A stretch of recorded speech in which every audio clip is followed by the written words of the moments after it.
Bonjour, je m'appelle Anne Poiré, je suis journaliste et réalisatrice de documentaires et je suis aussi la fondatrice d'une organisation qui s'appelle After War, dont le but est de mieux raconter ce qui se passe après les conflits. Aujourd'hui, je suis heureuse de vous parler d'une nouvelle collection que nous créons avec Actes Sud qui s'appelle Les routes de l'après.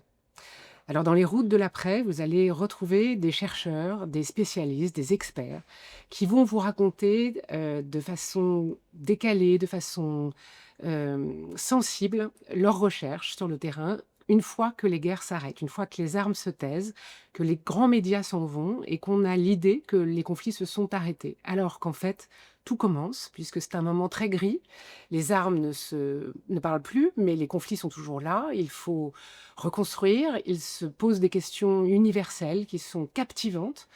Comment on se reconstruit donc, mais aussi comment on reconstruit une ville, comment on reconstruit une communauté, comment on juge les gens, les criminels, comment on désarme des combattants, comment on se souvient de ce qui s'est passé, comment aussi on peut comprendre réellement ce qui s'est passé pendant un conflit.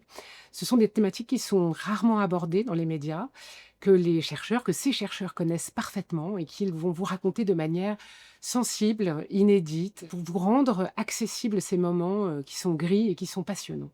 Cette collection vous fera voyager, elle vous emmènera en Irak, en Irlande du Nord, en Colombie, en France aussi, dans des anciennes après-guerre, en Espagne et en Bosnie-Herzégovine, où se déroule le 1er livre de cette collection qui s'appelle, Mostar, ceci n'est pas une ville. C'est un livre magnifique qui raconte ce qu'est devenue cette guerre. Donc Mostar, c'est une ville qui a été martyrisée pendant la guerre d'ex-Yougoslavie et une fois que cette guerre s'est terminée, on n'en a plus entendu parler alors qu'il s'est passé des choses fascinantes et Aline y a travaillé pendant 20 ans. Elle est absolument, passionnée, elle connaît cette ville, par cœur, elle l'a sillonnée, elle y a marché pendant des jours et des jours et elle vous raconte, ses déambulations dans la ville. Le texte est magnifique et voilà, ce sera le 1er numéro de cette collection, Les routes de l'après.